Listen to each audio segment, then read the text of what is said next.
Well, hey, Dave Melinda here, Positive Polarity Podcast. Hope things are going awesome for you. I have a word that we are going to unpack. It's one of my favorite words, but I tell you what, there's a little bit more depth here than you might be used to. So, the word is growth. And who doesn't love to grow? And who doesn't, if someone asks you, is your company growing? Oh my gosh, absolutely, right? Well, what does that mean? And I found somebody that had it kind of broken into three chunks, and it was profit and business, and then the cool one was life. And I never thought about your life growth, and so I'm like, I got to get this guy on. So I'm honored to be hanging out with Tim Redmond. How are you today, sir? Doing really good, David. I'm really looking forward to this. It's gonna be a lot of fun. Awesome. So you are the CEO of Redmond Growth Consulting. So what's going on at Redmond Growth Consulting these days? Yeah, well, we focus primarily on contractors, home builders, plumbers, electricians. We coach all kinds of businesses because I believe that 98% of all business or all business are 98% the same. Yep. And so we've got manufacturer, retail, online, offline, just all kinds of different businesses. But it is a blast to see people who have been struggling in the barely get by or barely just enough avenue. And Sure. kind of like one guy, uh, Mike. Mike was 63 when he signed up with us and doing $100,000 a month, building sheds in Arkansas. Okay, so there's all kinds of businesses Sure. now doing $500,000. He was like break even, just not hardly making any money, no retirement.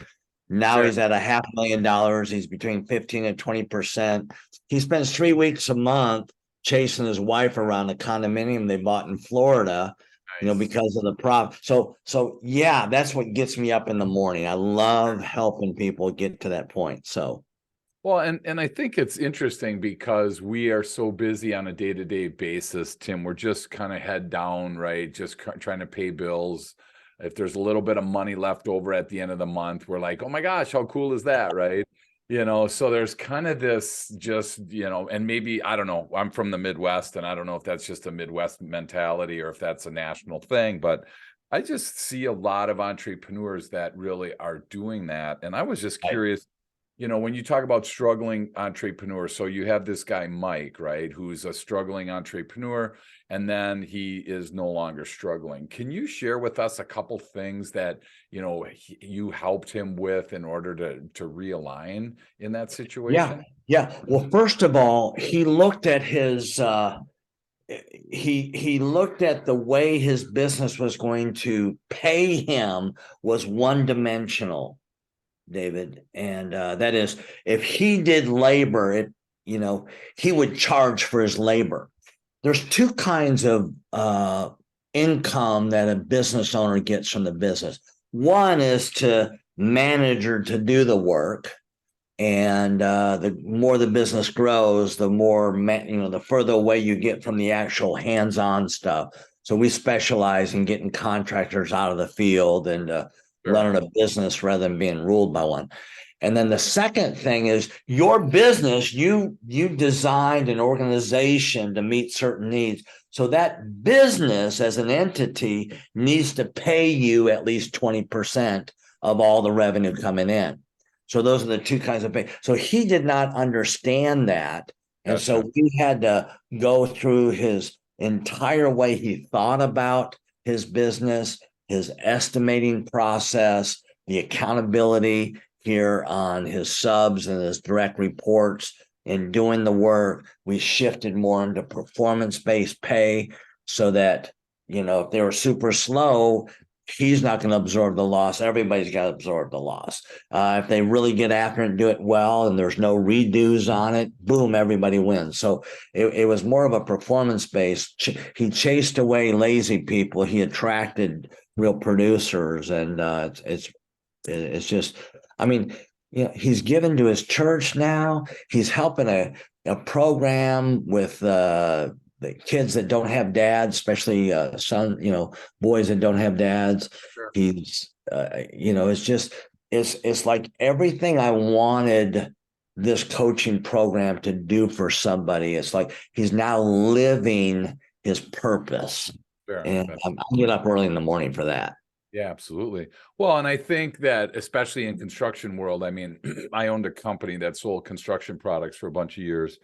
And so I'm very familiar with the industry, and I Yeah. know that it's hard to get somebody to stop swinging a hammer.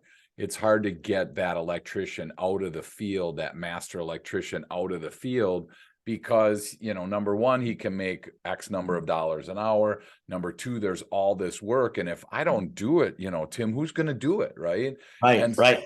Yeah. there's this kind of pressure that I see, especially in the trades, but it's industry wide, that there's so many people that are working in the business. They're in it every day, and they don't look up long enough to say, hey, I got to work on this thing. Where's this headed? Right. Right. I They mean, they I've get into helped like a somebody. rote. They get Yeah, automatized. I was working with this guy by the name of James, and now we work with multi-million-dollar businesses. Our goal is that you need to have at least a 5x vision, but it's preferably a 10x vision. Wherever your business is, we want to add a zero to it. With James, he was barely making it. This yeah, guy was, he was on a suburb of Branson. So it's just a little a small town. I was going to say a little hick town in sure. Missouri, but hey, I'm from Oklahoma, so I'm one of those hicks. But but Dave, honest to God, he was clearing about $3,000 a month, barely able to make his mortgage, Sure. living very simply. And we got him to do that same kind of shift. And he had all these reasons why he couldn't Yeah. build a team. We helped him build a team. He wanted to quit 3 times. He's Mm. moving up. One time he wanted to quit. He's like, gosh, I got this $1,500 transmission fee. I can't afford you guys. And I said, wait a minute, James, last month you made $12,000 profit. Yeah. First came to us, you're at $3,000. You've Sure. increased 9. Just pay the doggone transmission in 1 month. Just pay it off. Don't. And so he was over at my house because we have people come into Tulsa, every now and then, and Sure. for a conference. He's at my house Friday night, just hanging out with folks and feeding them super unhealthy sugar-based products. And anyway, I was talking to other guys. I said, now James here, real quiet guy, but really good at his craft. Remodeler is what he was. I said, now James here, now he started with us at about $3,000 profit a month, barely able to make it. And now he's doing like $15,000 a month in profit. He goes, no, Tim, that's not true. And I go, oh no, shoot, I hate to overestimate here. I don't want to evangelize. He goes, Yeah. no, that's not true at all, Tim. I'm clearing $25,000 a month There you profit on go. a low month. I'm like, glory, hallelujah. This is awesome, So, Exactly. it is a shift in mindset to make your business work for you Sure. and making sure people tend to undervalue the value they create, right? So business is creating a value. It's a product or service. It's creating value. It's valuable enough for people to exchange money for that product or service. And we tend to underestimate that. Now, Yeah. if you're doing a crappy job, and if you're in construction and nothing's straight, hey, you deserve whatever you got coming to you. But if you're like James and you're super picky, he wasn't selling that pickiness.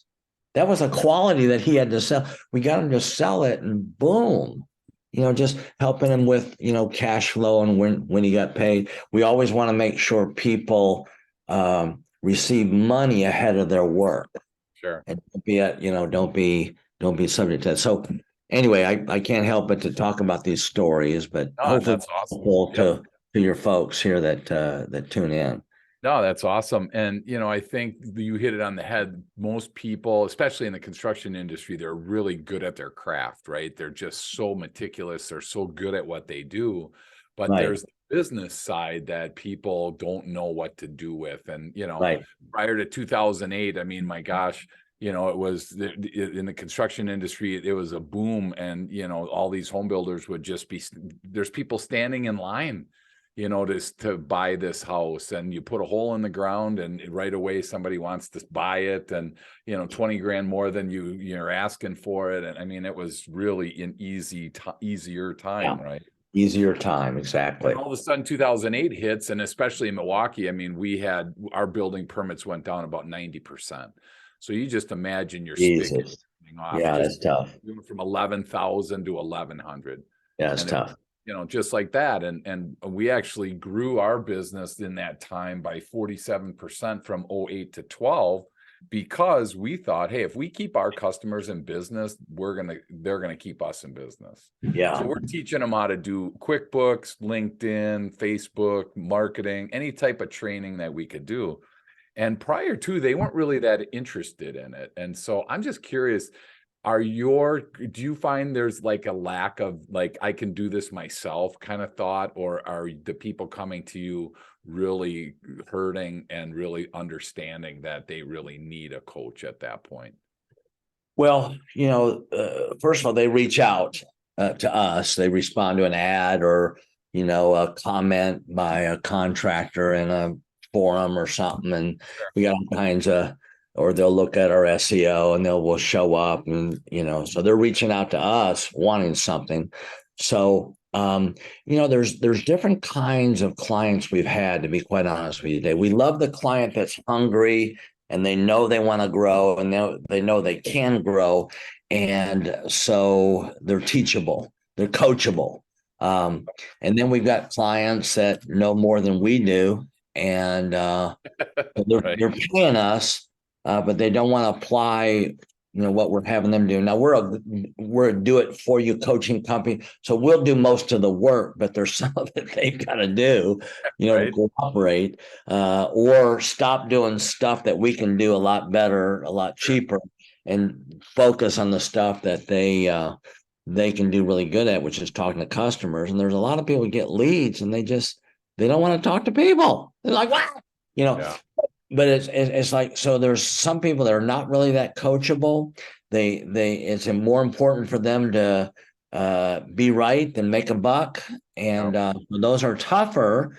Our systems are strong enough where people still get benefit just because of the standard things we do. Sure. But it's everybody's different, and the hungry you are. It's funny. The smartest people I talk to seem like they act like they know the least, and they're so hungry, and they put more question marks on the end of their statements than periods, or exclamation points. Yeah. And it's flipping is a work performance coach that created these 33 psychometric measurements of executive effectiveness. He said one of the most important of these 33 is curiosity, your ability to learn, your curiosity to want to grow and to be convinced you don't know the best way. So those are the best clients. So. Sure. Well, and I think it's interesting that coachable word is a great word. And I think about two golf swings that are so ultimately different, Tiger Woods and then Charles Barkley. Charles Barkley has the worst golf swing I've ever seen, right? And people try to coach him and he just refuses for whatever reason, right or wrong, good or bad, right? Yeah. And I mean, man, a guy like Tiger Woods has a beautiful swing, but he still has a swing coach. And it's like, when people tell me I don't need a coach, I'm like, well, that's cool. You probably don't. I mean, I don't know why the best athletes in the world needed a coach, but you obviously, like you said, if people aren't coachable, then, they're not coachable. And I hope for people listening today, Tim, that if you're in that spot, if you're resisting coaching, for whatever reason, I hope that you at least listen to us, keep your wall down a little bit here, because, it's hard to grow. It's hard you have a lot of blind spots that a coach helps you with. Tiger swings and he thinks it's perfect. And then his coach says, ooh, you got just a little twinge right there, which, adds distance or adds accuracy. And we as business owners, entrepreneurs, we need accuracy and we sure need distance. So Such a good point. So accurate. any Really good. words that of wisdom that you have for somebody that may be kind of resisting us right now, like I don't need a coach, I'm fine.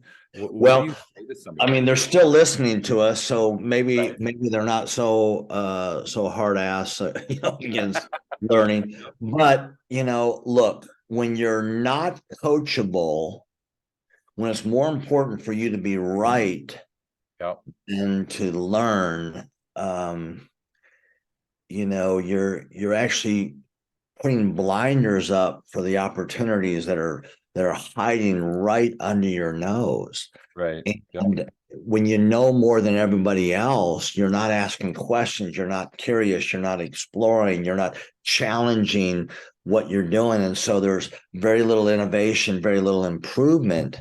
And something that a good friend of mine, Tom Peters, said in one of his books, one of his speeches here, he's a management guru.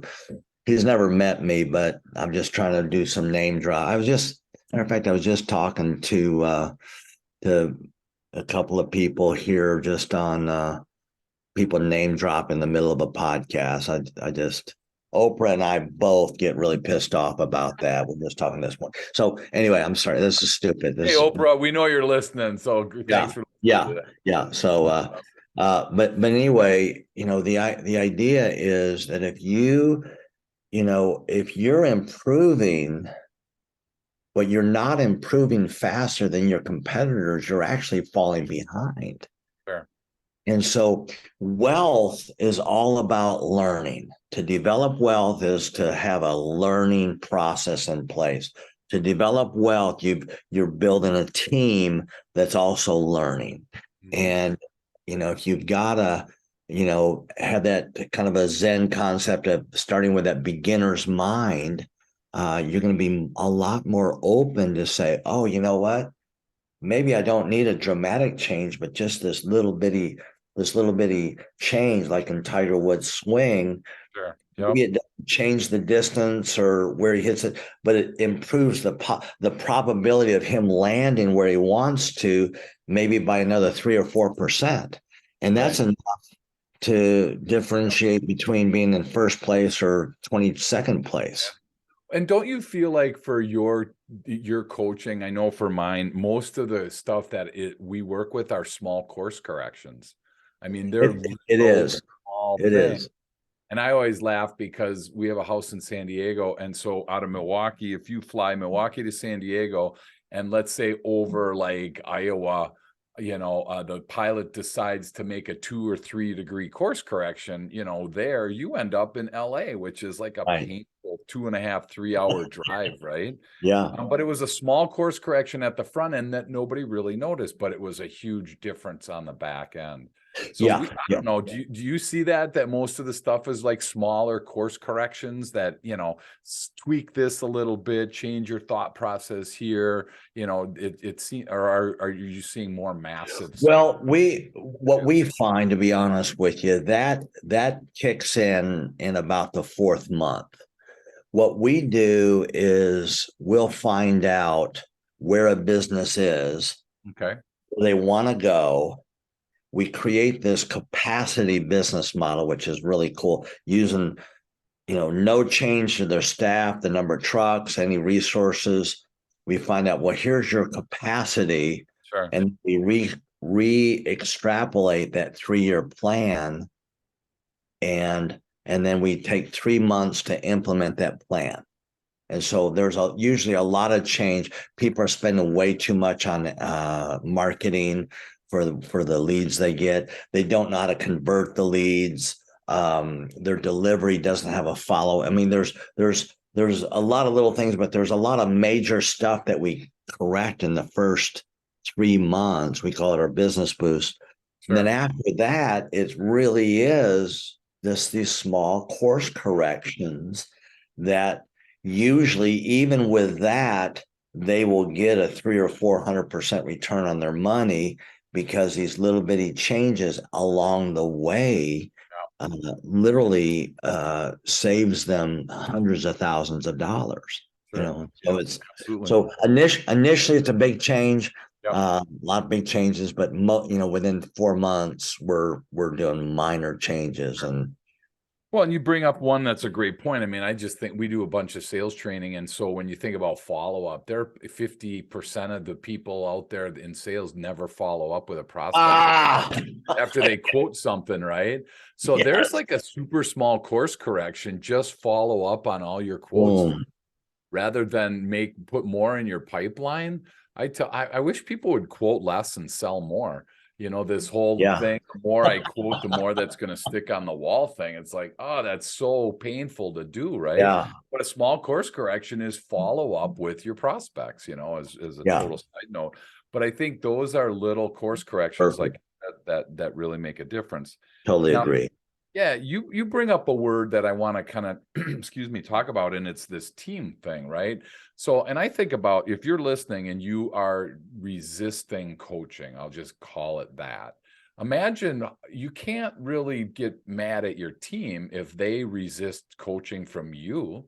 I mean, it kind of flows downhill, right? I mean, if we have a team that is resisting coaching and the leader's resisting coaching, and it's a mess, David, right? that's very insightful. That's exactly how life works, Yeah. and And so I tell leaders, hey, if your team's not really doing something, whatever that something is, they're probably learning that from you, right? yeah. And so my question is like, you know, how do you look at how do you create that high performance team? What are some things that entrepreneurs listening right now could instill in their day to really help their team along? I'm just curious if Well, you have yeah, insight. no, there's the first point I would make on that is the very point you just made, which is you've got to be the change. You've got to be the example. You've got to set the course.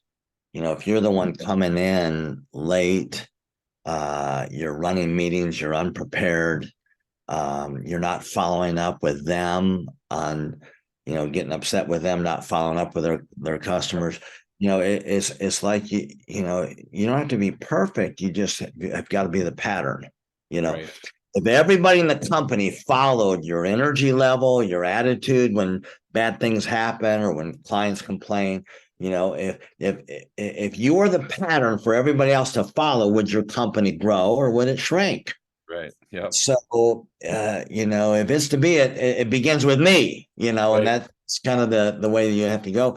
And then, really, the second thing here is if you were 22 or 32 or whatever, the age of the people that you want to have join your company, if you looked at your vision and the way you're not that's in your head, but the way you're living, your office environment or your desk area or whatever, is it compelling? Is it contagious? Is it, or does it look like a bad investment?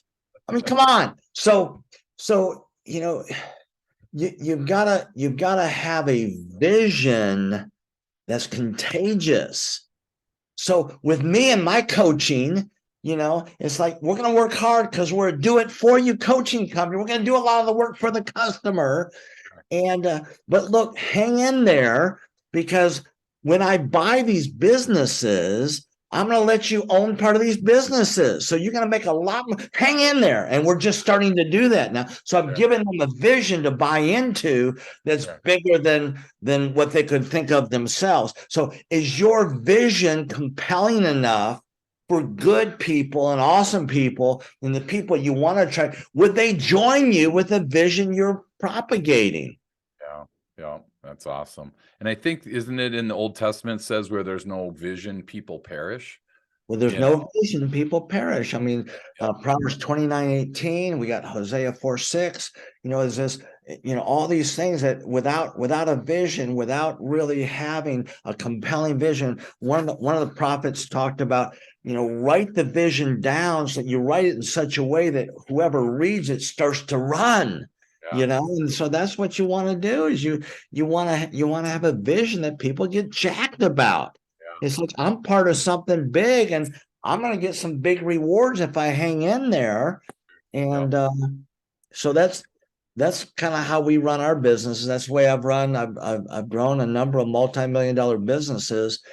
And, I want to be a broken record. I want to have a compelling vision that even if you thought I was super ugly and horrible personality and really don't want to talk to me, the vision is compelling enough to say, I want to be part of that. Well, and a lot of people have a vision of, I mean, I laugh when I come into a building and I see on the wall, somebody painted their mission statement, vision statement, whatever. And then you ask somebody in the company, hey, what does that say up on the front wall? Right?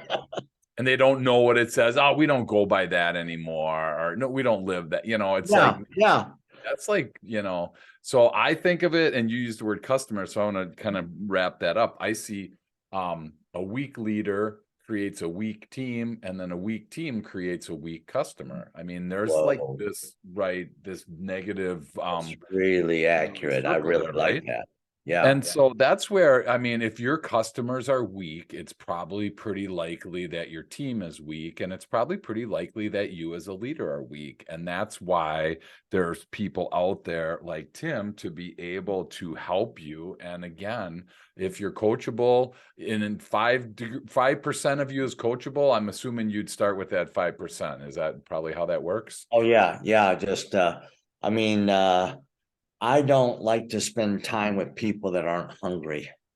It's just, desperation is not my enemy, it's my friend. Sometimes I have to remind myself of that. But, and I don't like to be around people that don't want to grow. And it's like in my own theology, my understanding of God is that God is so obsessed with growth, he created eternity because that's how long he wants us to grow. So it's like let's keep doing it. And it's really there's a lot of interesting studies on just the whole psychology of happiness. There's this course in Yale, or now in Yale, but started in Harvard, basically the psychology of happiness, and most attended class, and they basically talked about what makes people happy, and it is in the creative process. It's more in what you contribute rather than what you gather. The gathering of stuff. We've got twice the house, twice the possessions, but our depression rate has gone up 400%, 4 times. So it's not having stuff that makes us happy. It's what we're able to give out in these meaningful interactions. That's why I love business, because I believe it's God's creative compassion at work. It's having a wow moment to meet somebody's need in a way they go, wow, man, this is good. Thank you. Yeah. Well, and I think that, again, as if you have a team and you want it to grow, it's kind of like a plant. You got to water it, you got to feed it, you got to take care of it, right? So I think there's, unfortunately, a lot of people left to themselves in their team, and they don't know what to do. I mean, they just have a pile of work to do, right? And they get it, they're trying to get it done, but they struggle with interacting, and they struggle with, how do I communicate well with the customer? I mean, there's just, I try to sit in the customer's seat, and then I try to sit in the team seat, and what does that look like? And if an owner or entrepreneur is always, lost on some island somewhere and just thinking the company's going to run itself. I don't know about you, but I run into people all the time that are like, create for me a company, Dave, that will run itself. And I'm like, you know what? I don't know of one that exists. So if you know one, Tim, let us all know, because no, there is a concept I borrow from a mentor, Dan Sullivan. It says, hey, create a self-managing company. But here's something on leadership is probably a third point here, is leaders will judge their employees' behavior. And I like to say, first the environment, then evaluate their behavior. What does that mean? People are reacting and growing or are stifled in the environment around them. And I believe one of the leader's main responsibilities is to create an environment of growth, Yeah. create an environment where people can challenge things and they can make mistakes and not get crucified. Right. And but there is accountability. And so many times I've got 5 stories I could tell right now with actual client interactions where they're just jumping on the employee's behavior, but that behavior, as we really pull back the peel of the banana, we see that they're actually reacting to the environment Right. that the leader's creating. And so, ask yourself, what kind of environment are Yeah. you creating in your workplace? Absolutely. Yeah, that's so helpful. And I think it's, I look at it from a simple perspective here, Tim. And I think if I buy a rose and I buy a cactus and I buy each one of those, and if I buy a rose and I put it in sand and I never water it, it isn't going to make it. Just Yeah, like if I buy and take that cactus and put it in fertile soil and water it every day, that's not going to make it. So, yeah, we have on our team a rose and we have on our team a cactus, right? And so if we make the assumption that, hey, they're going to want the same environment that I want, they're going to be in trouble. And that's so insightful, and David. that's That's why we use disc a ton, because I don't know, I'm not smart enough to know what my team environment is. I don't know what the heck does Tim need for his environment. So I right, have this right. investment that lays out, this is Tim's ideal environment, and it's like, oh So my good. gosh, So that's so powerful to be able to do that. And so once you get in the right environment, now you're gonna start growing like crazy. yeah. Right. And then So, if 5 people on your team are in the same environment of growth and comfort, they're going to, grow like crazy as well. And then your customers are going to be having a great time, because again, engaged team members create engaged customers. Right. And, right. and I just think that there's such a good loop there, and it all starts with that growth. And you talked about profit, growth for profit, growth for business, and growth for life. So as we start to land the plane today, I'm just curious, what does that mean for grow your life? What do you mean when you're saying that? Because I really kind of like those words, and I just was curious, what's your definition of that? Yeah. So you think about, I don't separate business from personal as much. Now I want to draw lines where when I'm with my wife on a date, I'm not trying to conduct business here. That's a guaranteed cutoff from any level of it. Buzzkill on date night, right? Yeah, it's just like Dumb and Dumber has gone to sea on that. So, but your life begins with a sense of purpose. Are you embracing in your work and in your life and the results you're getting? Is it feeding that purpose? Is it a fulfillment of that purpose? So you think about that. You think about key relationships and how are the relationships enhanced? Well, when I was, I remember doing traveling as a minister, and we had some really tough times. I went from a corporate life making several $100,000 a year to doing a ministry that cost me several $100,000 a year, and and there were times that I wanted to bring my wife out places, and it's just connecting is great, but just having real well now I say, look, I love work. I'm gonna work till I'm 80 or 90 or however long I live. But I want to make sure that I chase you around fancy resorts for the rest of my life. And she's like, boom. So it Yeah, takes money to do that. So sure. relationships, time freedom, the use of your money. So that's putting your life and kind of an abundant life, as my hero said, that he Yeah. came to help us create an abundant life and live an abundant life. It's those relationships and the what you spend your time on and living your purpose. That's what I'm talking about. Wow, that's so cool. And I love being able to transcend our discussion outside of the office, because if we as entrepreneurs aren't concerned about our team outside of the office, we're going to be limited in our view. Right. If they're struggling at home, if you know, and you don't care, get to work, you know, leave. I hear so often leave home at home, and you know, it's like, man, I'd love to be able to compartmentalize my life. The Yeah. problem is I walk into a door, into an office, and it doesn't just make my mind Right. shut off. And I'm like, Yeah. how do you, you know, that doesn't work. Now, maybe you as an entrepreneur can do that, but thinking that your team can do that and not having grace and mercy and compassion on people is really limits their growth. So And good. you Very know, and I good, David. love that piece. So I want to ask, what would be your tip of the week for anyone listening? It could be something we covered.